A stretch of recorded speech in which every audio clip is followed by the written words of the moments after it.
internal build of the TM AWS is very good. It's your typical TM build quality. Slightly creaks a bit now, although I only really noticed that after I had my little trip with it.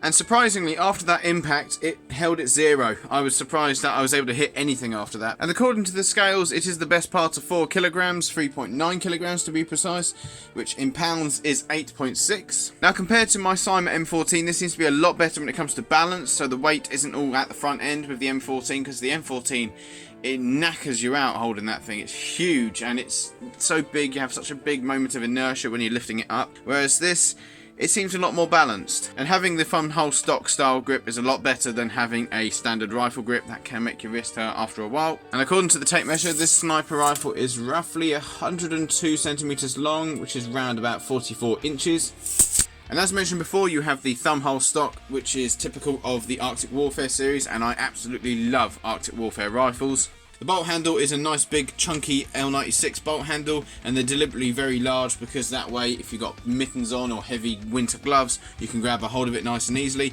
Although whenever I cock any airsoft bolt action rifle, I always brace my thumb around the back of the bolt because it just adds a bit more stability.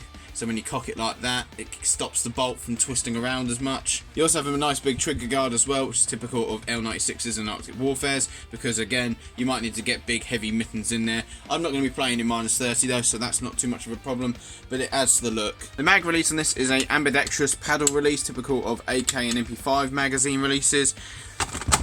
Magazines snapping like so, and you can remove them just like that. Now the biggest thing we like about the TM AWS series as opposed to a lot of other airsoft L96s is that you actually have the magazine where the real magazine would go on the real steel rifle. You don't have some farty little magazine like you get in the World Warriors or VSR-10s or M24s. You actually have a proper 7.62 style magazine, and the way this works in this gun is you have a little feeding ramp and sort of feeding chute, and the ramp pushes into the magazine here, pushes a BB out, and loads it through the chute all the way to the hop unit, which is round about here. And I've had no problems with this feeding. Sometimes I've had a couple of times where I think a BB gets jammed on the loading ramp, but you can rack the bolt again just quickly, and I found that it doesn't even double feed it, and it's quite good as well, this mechanism, because if you struggle a bit with the bolt, like I have done in some cases because I'm not in the best sort of angle for pulling the bolt back, it's very hard to double feed this, so that's a big plus as well. You have a safety up here on the top of the bolt. If you have it at the back, it stops you lifting the bolt handle upwards, and forward it allows you to do so. Not only that, if you've got the original trigger box in, it will also stop you from firing the trigger if it's all the way back. However, in this gun we've got an AirsoftPro 90-degree trigger box. Would definitely recommend it, and frankly with the TM AWSs, I'd argue it's almost imperative that you have one of these. We also have a aftermarket cylinder. It is a one-piece steel assembly. I cannot remember for the life of me who made it, but we got it from Airsoft Pro along with the trigger box. We also have an Airsoft Pro 90-degree piston to go alongside with the 90-degree trigger box. And we also have an Airsoft Pro spring guide with bearings on, if I remember correctly. And we've got an Airsoft Pro spring in it. I cannot remember the rating because Airsoft Pro springs in sniper rifles, they're odd. Sometimes they're ridiculously hot out the box, and then after a bit of use they've dropped. And indeed, when I last chronoed this, it had dropped down to about 410 on .2s, whereas when we first put it in, we got it up to 480 on .2s, which is pretty much bang on. I mean, it'd be nice to get it up to 500, but for 20 FPS it's not worth opening up. So if anything's going to get changed in this, it's probably going to be the Airsoft Pro spring, but we were expecting some difficulties with it, and it's been surprisingly cooperative given our past experience with Airsoft Pro springs. And on top of the optics rail, we have a 3:9 times scope, and I believe it's a 40mm objective lens, and it works really well. It's the same one I had on the M14, or same style that I've got on the M14, and it's just some generic Amazon made in China scope, and frankly they work perfectly fine. I can't fault them. On the underside of the gun towards the front, you have your hop up dial, and it's alright, this hop dial. It's probably not as good as a TDC, but it works by pulling the hop rubber down, or indeed the nub down, from both sides, and we found that works quite well. Rather than doing it on one side where it's not too stable, you actually have a hop arm, so to speak, which is, it surrounds the barrel and comes downwards like that, or gets pushed upwards indeed by the hop wheel. And I can't complain, stock hop works perfectly fine. And the hop bucking we've got in this is a Maple Leaf MR hop. I cannot remember what temperature it is. I think it's either 50 or 60 degrees. We find that in the UK, going for the softer, colder temperature temperature buckings works quite well. And whilst we're not the coldest country in the UK, the softer rubber from the cold buckings tends to work a lot better at gripping the BBs. It tends to be a lot grippier, so you don't need as much pressure. And we also filed down a rubber nub, and I want to say it was some sort of, I think the old man said it was some sort of Smithy nub. I cannot remember what it's from, but it's got a fancy sort of flat nub in it. Can't remember what it is, but it's a flat nub. Along the bottom end of the stock, you have a hole in the front which allows you to slide in one of those rail systems which clips into the front end of an L96, and you have the release button there for that. You also have a sling mount on the front of the stock on both sides, and I've done the typical paracord trick that I like to do on my guns, so that way you don't wear out the sling mounts from the sling clips. Now the outer barrel is quite wide in diameter, and the reason being is it's an AWS, an Arctic Warfare silenced or suppressed or whatever you want to bloody call it, which had an integral suppressor. And on the muzzle end you do have a thread inside which you can buy adapters for to convert it to a 14mm thread for your typical airsoft suppressor. However, I wouldn't really want to put a suppressor on the end of this because it's already integrally suppressed, and that just seems a bit silly in my mind. Why put a suppressor on something that's already integrally suppressed? However, it would be nice to fill in the end here because I suspect that might act like a bit of an amplifier and amplify the pop of it. And at the back of the stock we have a cheek pad, cheek riser, I'm not sure what they're called actually, and you can adjust it by removing these two screws, lifting up and then screwing the screws back in. I have it set to the lowest possible limit because I can't get my face down to it close enough with the mesh on as it is. I could remove it completely, but it looks stupid then. And you also have a sling mount on either side at the back of the stock too. When it comes to the magazines, I've been using 3 of these mags. I believe they're 25 round mags. I'll have to double check. Can't complain about them. They work perfectly fine. They fit in my Condor Kangaroo pouches, which are designed for 7.62 G3 and M14 mags, although they're slightly shorter than an M14 mag, so sometimes you do have to sort of dig them out a bit because they can sink right to the bottom of the pouch.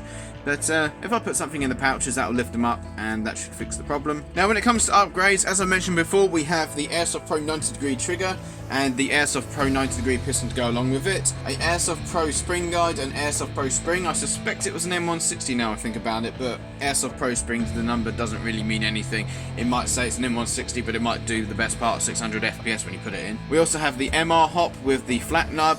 And the barrel in this is completely stock. It's your typical TM AWS barrel, probably either a 608 or I've heard, although I'm not sure about this, a 604. I suspect it's probably just a standard bore 608, but it's staying like that for now because it works perfectly fine. And to get it to work with the MR hop, we had to file down the bridge of the barrel, so make sure you check out the video on the channel on how to do that. It's a really useful mod actually. I've done that mod numerous times and it seems to work perfectly fine. Now, I'd argue that the upgrades of this gun are pretty much necessary because one of these out of the box is going to be doing probably less than 300 FPS because it's a Japanese gun, and the hop units will not be able to lift anything more than like a 2-3. If you do want to upgrade this so it's a more powerful rifle, then I really recommend that you switch out the cylinder for a steel one-piece cylinder. I suspect that we managed to warp the stock cylinder when we had the stronger spring in it, and the trigger box as well.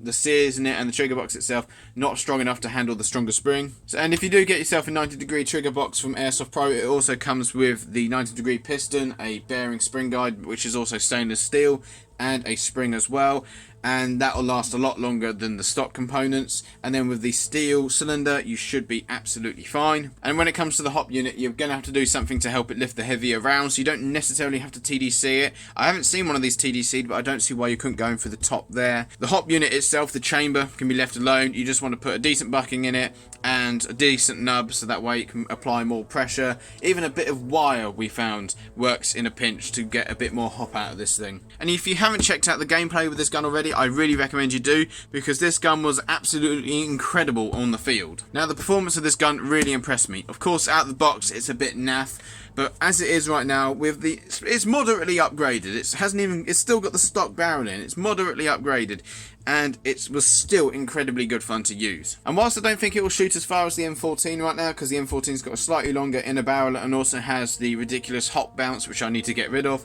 this is definitely a lot more accurate than the M14. Although I did struggle with the first time I used it because we zeroed the scope at too close of a range, if you get what I mean. So at the further ranges it was slightly off. So it might have taken a couple of shots, and it was also a bit windy if I remember correctly. So it might have taken a couple of shots to get it on target. But for the most part, I was landing shots very easily with this thing, and it blew me away at how accurate it was. So the parts in this definitely do their job, and it's not anything too ridiculous. It's not all stripped out and PDI this and Laylax that.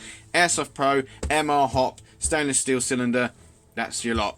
and stock barrel, and I was using BLS Bio 45s and they worked perfectly fine. I do like BLS and I do like using it as heavy of a weight as possible. I can't think of any complaints about this gun so far. It works perfectly fine. Out of the box, I'd say you wouldn't want to use it like that, and in fact that's the one complaint. Getting a hold of parts can be quite difficult for this thing. It's not VSR compatible, the cylinder's different, the trigger box is different, I think even the barrel's probably different too, the hop unit's definitely completely different, so getting parts might be a bit of a nightmare, but check out AirsoftPro because that's where we got these parts from, and I would definitely recommend them. As of right now, I would definitely recommend this Airsoft sniper rifle. It is incredibly good fun to use. It's very comfortable. The magazines work really well. It actually has magazines where they're supposed to go on an AWS. You might have to change out a few components to get it to work at its absolute best, but if you do so, it's completely worth it, and it's not too difficult. You might have to drill out a pin in the cylinder head because the Japanese have to put pins in to stop tampering because of their FPS laws, but other than that, it's an awesome bit of kit, this gun, and with a few basic upgrades in it, I find that this thing is absolutely lethal. So that's it for this review. Thank you very much for watching. If you have any further questions about this gun, then make sure you leave them down in the comments. If you enjoyed this video or found it useful, then please make sure you leave a like, and if you don't want to miss out on any new Airsoft content, then please make sure you subscribe and enable notifications. And as always guys, play fair, play safe, take care.